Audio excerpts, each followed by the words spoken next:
Nathaniel Julies was his parents' pride and joy. Yeah, whoa, yeah, whoa, whoa, yeah, boy,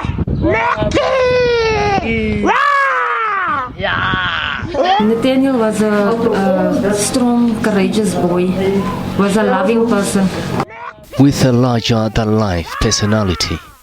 He was a people's person. He will greet you, and if you don't greet him back, he will go to you and he will greet you again and say, "Hey, don't you see me?" On August the 26th, Nathaniel was planning to do what he loved, sharing. It got two packets. Now he wanted to eat the one day outside and come, but he liked to share. Then he come and gives all his siblings one. The 16-year-old was eating the biscuits at this truck. Police officers were nearby. 4 of them climbed out of the bakkie. They were checking the truck. The truck was locked.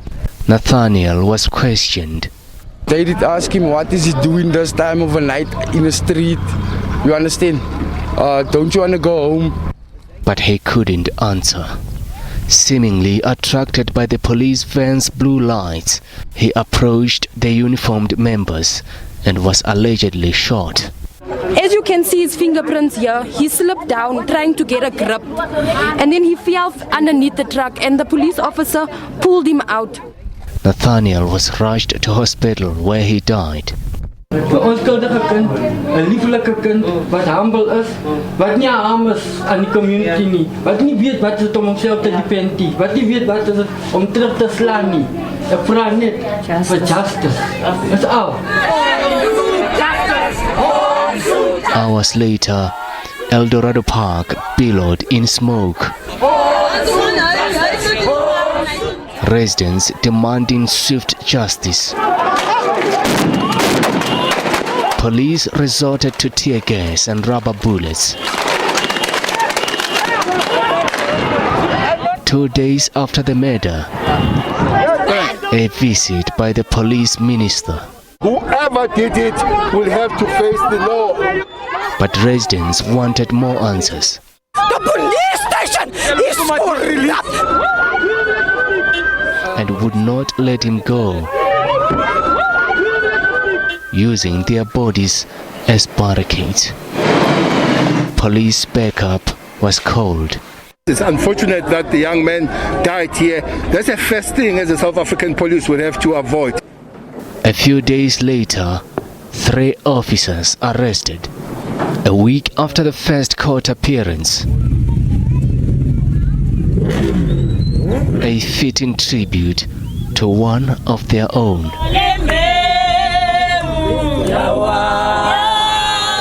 Nathaniel had a big family. The entire community. They all wanted to be there. We are stopping here. Police obliged to intervene amid COVID-19 regulations. It's only the family members that are allowed to go in. It was a time to remember Nathaniel and what he loved most, dancing. And a tribute by a peer with special needs.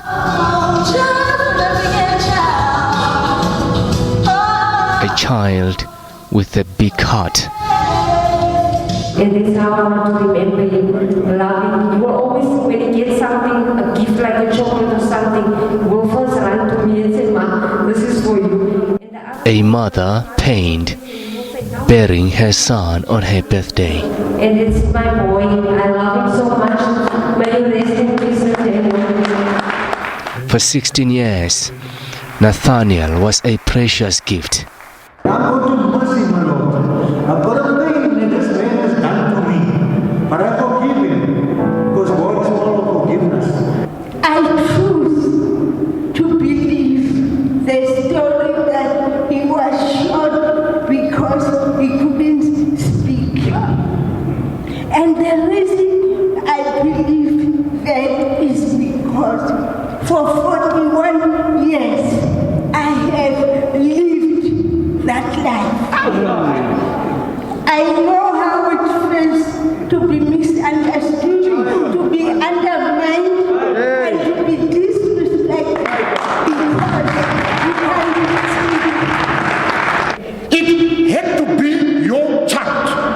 Nathaniel's death changed his community's narrative. If it was his child or his child, the gangster label would have stuck. But the gangster label could not stuck here. I am sorry that your child had to die for the common nation to rise. I want to apologize.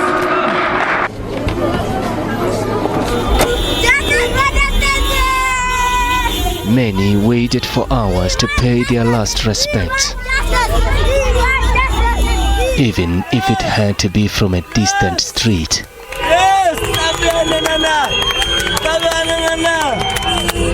Confident his death will not be in vain. It has really unified our people. It has really brought us together in a special way. He's sending a message that, of positivity about colored people, a message of positivity about people with disabilities, and we embrace this. Nathaniel was buried at the Klipsbraid Cemetery's Heroes Acre. Attention then turned to the courts. In the event of a conviction, the prescribed minimum sentence in count number 1 is that of life in prison. And the state did not hesitate to make its case. They have exhibited the tendencies of Wild West. Simon Scorpion Jalvani and Kayleen Whiteboy had dispersed a crowd with rubber bullets earlier. Because they have not yet quenched their thirst for blood. They went away. To the scene, they saw this boy. They shot at this boy. Are those not Wild West tendencies? The defense unfazed. The state case is weak. It's extremely weak to a point of being construed as non-existent. The co-accused intended to plead not guilty, and they wanted to be released on bail. Jalvana's lawyers argued that there was no evidence linking him to the murder. If the state case is very weak against applicant number 1, there was absolutely no basis for him to promise to pay the legal fees for applicant number 2. And applicant number 2, Kayleen Whiteboy, admitted to pulling the trigger in an attempt to scare off Nathaniel. The 23-year-old claimed she had acted on Jalvana's orders, saying she was not aware the gun was loaded with live ammunition. Her lawyer insisted the state's case was non-existent. If the state case is non-existent, why is Nathaniel Julies dead? He died because he was shot and killed by applicant number 2. One cannot even suspect that it was a case of mistaken identity. It's believed Whiteboy did not only receive death threats from Jalvan, but from the local drug lords. Next was 37-year-old Foster Nchiangodo's 10, off duty on the day. He was sick, he was in bed. The court questioned the presence of an off-duty officer at the crime scene. He was phoned by applicant number 1 to go and plant this wrong ammunition at the scene of crime. He did as instructed, planted the wrong ammunition and further covered the blood of the deceased with soil. He was aware that he's tampering with the scene of crime. And then the highly anticipated verdict. I come to the conclusion that the 3 applicants have failed on a balance of probabilities to prove exceptional circumstances. Consequent thereto, their application to be admitted to bail is dismissed at this stage. The grieving family welcomed the ruling. I'm very happy that the magistrate considered the community and that he denies them bail. Nchiangodo would not give up though. In his second bail application, he told the court he had moved to a new location and would not interfere with investigations and state witnesses.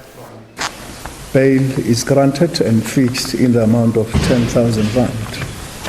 Opening old wounds for the family. I'm not at ease and I'm not happy at all because this is the first Christmas without Nathaniel. I don't know how we're going to cope because the children can't even cope. 2 of them have failed in school because of this. You people could just know what they've done to my grandchild. They kill him like a dog, you know. And they grabbed him underneath the truck where he was falling. I still got his packet of biscuits and his crisps at home.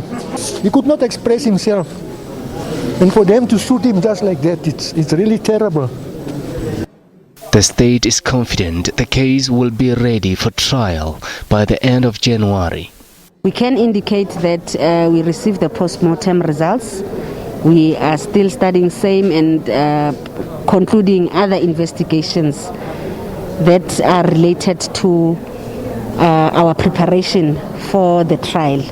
So we are hopeful that by the 27th of January we would have concluded all investigations so that the accused can be served with the indictment. No justice, no peace. Nathaniel Julies. Murdered allegedly by those who should have protected him. Die polisie binne ons gebied skiet ons like die sand omdat die bra 'n simpel biscuit eet. The matter will go to trial in the Johannesburg High Court. Maageketla Mohlabe, SABC News, Protea Magistrates Court. No justice, no peace.